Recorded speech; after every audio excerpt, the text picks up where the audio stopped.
A kú dédé àsìkò yìí, ìgbà yóò tù wá lára láṣẹ Elédùà. Àmín. Ìròyìn fẹ́lifẹ́li ló ń dé sí ojú ìwòran yín láti lè ṣẹ́ wa ìròyìn fẹ́lifẹ́li online tv. Fúnmi Adénúgà ni oníròyìn. Kẹ́ ẹ tó gbọ́ ìròyìn ọ̀hún lẹ́kùnrẹ́rẹ́, ẹ jẹ́ ká dé òkè lọ́hùn ní ṣókí, à ń padà bọ̀ wá.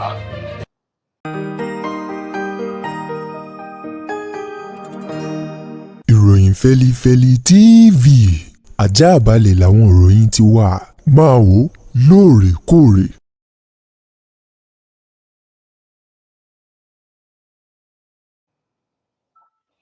Ẹ káàbọ̀ padà, ìròyìn rèé lẹ́kùnrẹ́rẹ́. Ààrẹ orílẹ̀-èdè yìí Bọ́lá Tinubu ló ti gbé oríyìn àti òjò ọ̀rọ̀ ìwúrí tó rọ̀ sórí àwọn agbábọ́ọ̀lù àgbà ọ̀jẹ̀ ọkùnrin torílẹ̀-èdè wa Nàìjíríà, ikọ̀ Super Eagles, pẹ̀lú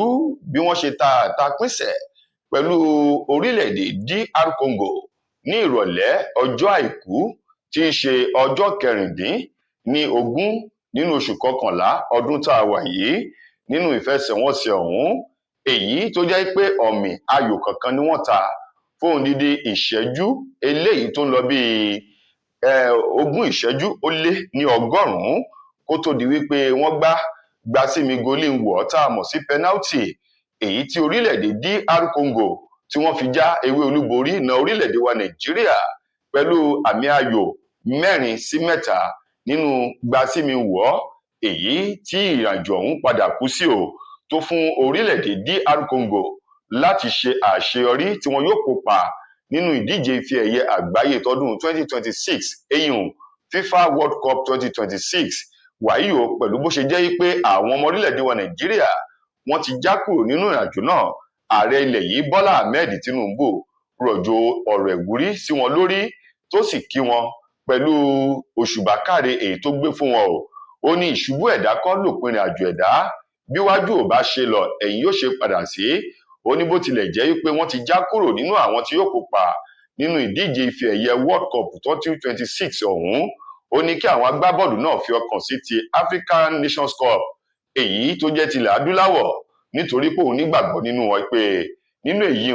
wọn yóò ṣe àṣeyọrí gẹ́gẹ́ bí ọ̀rọ̀ èyí tí Tinubu fi léde lọ́jọ́ Ajé ọ̀sẹ̀ yìí. Igbákejì ààrẹ tẹ́lẹ̀ rí lórílẹ̀-èdè wa Nàìjíríà Atiku Abubakar ló ti bu ẹnu àtẹ́ lu ìṣekúpani tí àwọn jàǹdùkú agbébọn rìn tí wọ́n ṣekú pa igbákejì ọ̀gá àgbà ilé ẹ̀kọ́ girama kan èyí tó jẹ́ ti ìjọba tí wọ́n pè ní Government Girls Comprehensive Senior Secondary School èyí tó wà ní ìjọba ìbílẹ̀ Maga ní ìpínlẹ̀ Kebbi, tí wọ́n tún kó àwọn akẹ́kọ̀ọ́ lọ nínú iléèwé ọ̀hún.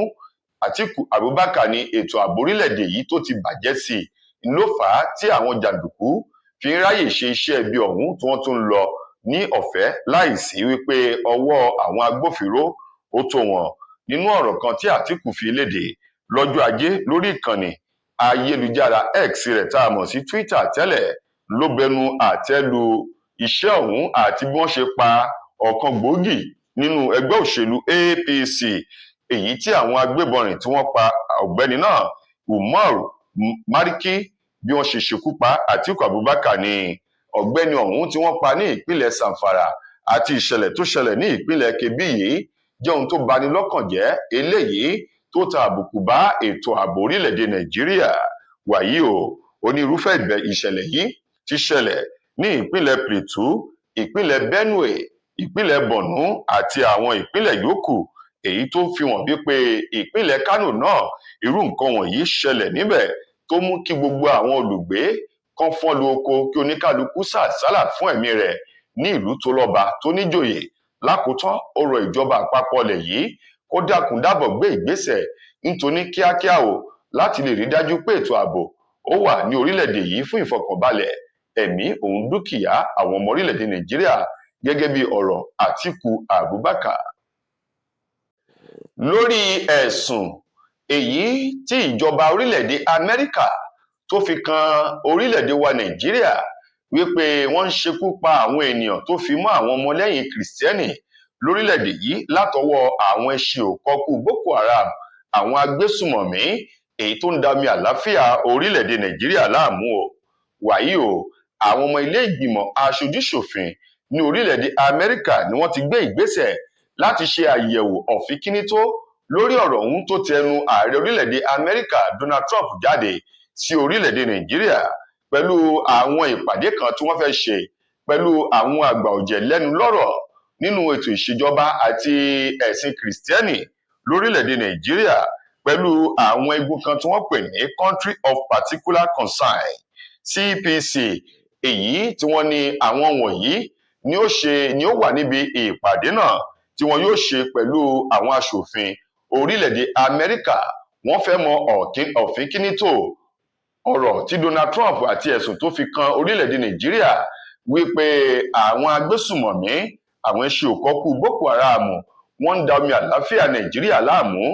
àti wípé ìjọba orílẹ̀-èdè Amẹ́ríkà wọ́n ní ètò àti agbára láti tọ́ná wo àwọn ilẹ̀ èyí tí ètò ààbò bẹ̀ tó bá ti mẹ́hẹ̀ kí wọ́n lè dìde ìrànwọ́ láti gba orílẹ̀-èdè bẹ́ẹ̀ kúrò lọ́wọ́ ogun agbésùmọ̀mí o. Wọ́n wá ní ìpàdé ọ̀hún èyí tí ó wáyé ní nǹkan bíi àsìkò péréte nínú oṣù tá a wà nínú rẹ̀ yìí ní aago 11 òwúrọ̀ nínú ilé ìjọba àti yàrá àti àsìkò gbogbo rẹ̀ pátá ni wọ́n fi léde tí wọ́n sì ní lẹ́yìn ìpàdé yìí ni wọn yóò mọ inú kòkò tí wọ́n dàrú lásì o lórí ọ̀rọ̀ náà láti lè yọ orílẹ̀-èdè Nàìjíríà kúrò nínú ọ̀fìnkìn ètò ààbò èyí tó mẹ́hẹ̀. Ènìyàn kan tó jẹ́ ọ̀kan nínú àwọn àǹtalé àǹraléralẹ̀ bánikọ́ ilé ní ìpínlẹ̀ Èkó ọ̀gbẹ́ni Ọlákànmí Ògúndélé òun mà ló ti ké gbàjarè síta o lórí ìṣẹ̀lẹ̀ kan tó ṣẹlẹ̀ sí i láti ọwọ́ dẹ́rẹ́bà rẹ̀ èyí tó gbé ọkọ̀ tuntun èyí tí ó jẹ́ ti ọ̀gbẹ́ni Ọlákànmí Ògúndélé ọ̀hún tó gbé sá lọ lẹ́yìn ọjọ́ kẹrin èyí tí dẹ́rẹ́bà náà tó bẹ̀rẹ̀ iṣẹ́ pẹ̀lú ọ̀gbẹ́ni Ògúndélé. Gẹ́gẹ́ bí ìròyìn náà ti jáde o awakọ̀ ọ̀hún tí í ṣe dẹ́rẹ́bà tí orúkọ rẹ̀ ń jẹ́ Olúfẹ́mi Jògódò òun ló gbé ọkọ̀ ọ̀gá rẹ̀ tó ṣẹ̀ gbà síṣẹ́ lọ lẹ́yìn ọjọ́ kẹrin. Ìròyìn ọ̀hún tí wọ́n fi léde ní ọjọ́ àìkú èyí tó kọjá yìí lẹ́nu àwọn oníròyìn tó ṣe ìwádìí lórí ìṣẹ̀lẹ̀ ọ̀hún. Dẹ́rẹ́bà náà ni wọ́n ní orúkọ èyí tó kọ́kọ́ fi sílẹ̀ èyí tí wọ́n mọ̀ mọ́ ní Adélẹ́yẹ kó tó di wípé ó pààrọ̀ orúkọ sí Olúfẹ́mi Jògódò. Wọ́n ní lọ́jọ́ tó bẹ̀rẹ̀ iṣẹ́ ló gbé Ògúndélé lọ sílùú Ìjẹ̀bú Òde fún àwọn àyẹ̀wò iṣẹ́ kan láti ọ́fíìsì rẹ̀ ní ìlú Èkó tí wọ́n sì padà. Wọ́n ní ọjọ́ tí wọ́n padà sí ìlú Èkó wọ́n ní gẹ́rẹ́ èyí tó já ọ̀gá rẹ̀ Ògúndélé sílẹ̀ ní ọ́fíìsì léyìí tí wọ́n sì bẹ̀rẹ̀ ìpàdé lérògbà wípé ó ń bẹ ní ìta tó ti gbé ọkọ̀ síbi tó yẹ o. Nígbà tí wọn yóò fi parí ìpàdé ni wọ́n ṣe àkíyèsí wípé kò sí ọkọ̀ ní ìta bẹ́ẹ̀ sì rí wọn ò rí awa ọkọ̀ náà. Ogúnjọ́ nínú oṣù kẹwàá ọdún yìí ni ìṣẹ̀lẹ̀ náà ṣẹlẹ̀ léyìí tó bẹ̀rẹ̀ iṣẹ́ ní ọjọ́ 18 nínú oṣù kẹwàá ọdún tá a wà nínú rẹ̀ yìí èyí tó sì gbé ọkọ̀ ọ̀gá rẹ̀ lọ. Iléeṣẹ́ ọlọ́pàá ìpínlẹ̀ Ògùn àti ọlọ́pàá ìpínlẹ̀ Èkó ni wọ́n ti kí ẹsẹ̀ bọ ìwádìí láti lè ṣe àwárí ọ̀gbẹ́ni Olúfẹ́mi Jògódò tí í ṣe dẹ́rẹ́bà èyí tó jí ọkọ̀ ọ̀gá rẹ̀ Ògúndélé gbé sá lọ. Lákòótán nínú ìròyìn wa fún tòní, gbajúgbajà òṣèré sinimá àgbéléwò ti Yorùbá tó tún jẹ́ ọ̀kan nínú àwọn adẹ́rìn-pòṣónù nínú sinimá Ọlátayọ̀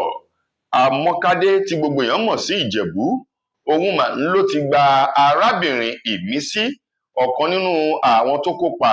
nínú BB Naija season 10 èyí tó jáwé olúborí tó gba ọ̀pọ̀lọpọ̀ ẹ̀bùn èyí tó ń lọ bíi 150 million naira báyìí. Ìmísí ọ̀hún ni Ìjẹ̀bú ti gbà lámọ̀ràn láti yanjú aáwọ̀ tó ń bẹ láàrin obìnrin ọ̀hún àti ìyá rẹ̀ èyí tó fi ẹ̀sùn kàn lórí ayélujára wípé ńṣe ni Ìmísí gbàgbé òun kò ṣe ojúṣe rẹ̀ lẹ́yìn tí Ọlọ́run tó ti dá a lọ́lá o ìyà sì ń jẹ òun. Èyí tí Ìmísí náà bọ́ sí ìta gbangba láti fi ẹ̀rí hàn owó èyí tó ṣe sínú àpò ilé ìfowópamọ́ ìyá rẹ̀ ṣùgbọ́n tí ìyá kọ̀ jálẹ̀ láti sọ òtítọ́.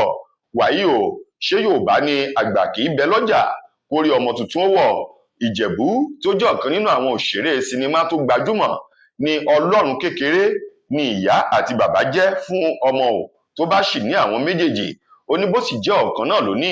ó ní Ọlọ́run kékeré òun ni wọ́n jẹ́ o. Nípa ìdí èyí kí ìmísí kó yanjú aáwọ̀ tó ń bẹ láàrin òun àti ìyá rẹ̀. Ṣùgbọ́n nínú ọ̀rọ̀ ìmísí,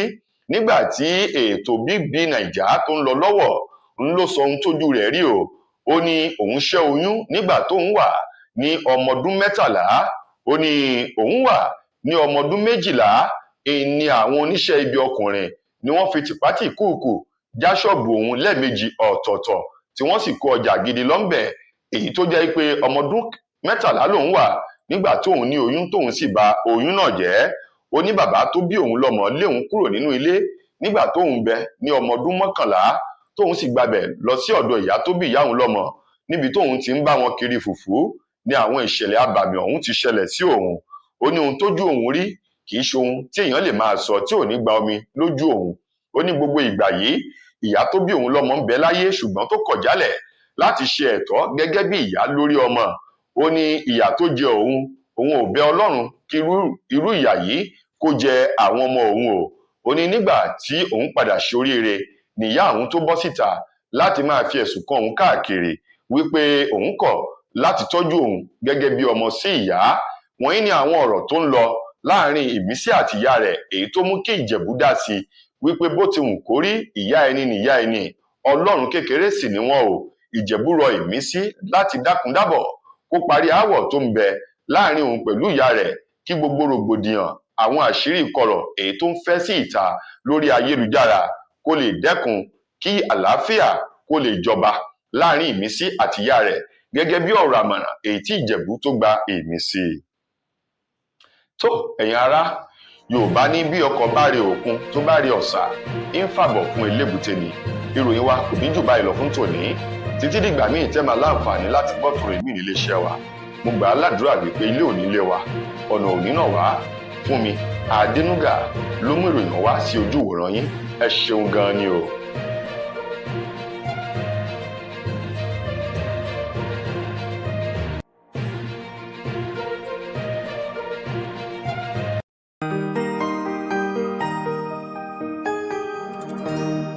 Ìròyìn Fẹ́lifẹ́li TV àjààbálẹ̀ làwọn ìròyìn ti wà, máa wò lóòrèkóòrè. Mo kí gbogbo ojú tí wò mí ti ń gbọ́ mi jákèjádò orígun mẹ́rẹ̀ẹ̀rin àgbáyé. Orúkọ mi ni Ambassador Àkànfẹ́ Ìwò tí mo jẹ́ agbẹnusọ fún iléeṣẹ́ X2 Ultimate Herbal International Limited. Níléeṣẹ́ wa ń bì láti màmọ̀ dájú nǹkan kan tí eléyìnbó ń pè ní Health is Wealth, ìlera lọ́rọ̀. Kì í ṣàfẹnujẹ́ nìkan tá a bá ń gbọ́ ọ̀nì sétí, torí gbogbo lọ́gbọ̀ àwọn èèyàn ni wọ́n ń kojú àìsàn tí a pè ní ìfúnpá gíga. Ìdí nìyí tí iléeṣẹ́ X2 Ultimate Herbal fi ṣètò oògùn ìfúnpá gíga fún ní powder àti ní olómi. Kò tán síbẹ̀, oògùn ìtọ̀ ṣúgà ó wà ní iléeṣẹ́ X2 Ultimate Herbal International Limited ní powder àti ní olómi. Òun náà lẹ̀ ń wò yìí. Oògùn ọ̀pẹ́ ẹ̀yìn wà tí a ti ṣe lọ́jọ̀ fún ẹni tó bá ń kojú ọ̀pẹ́ ẹ̀yìn torí gẹ́gẹ́ bí ìṣòro. Iléeṣẹ́ wa níbí ní oògùn ẹ̀ tó lè bá wọn tán rẹ̀ lójú ọgbọ́n. Bákan náà, ogunlọ́gọ̀ àwọn èèyàn ni wọ́n jẹ́ oníbìísí tí wọ́n ti rora wọn pín wípé Ọlọ́run ò lè ṣe, ṣùgbọ́n tó jẹ́ pé àìsàn kan sómìíràn ní kọjú ọmọ bíbí wọn. Ó wà ní iléeṣẹ́ X2 Herbal International Limited.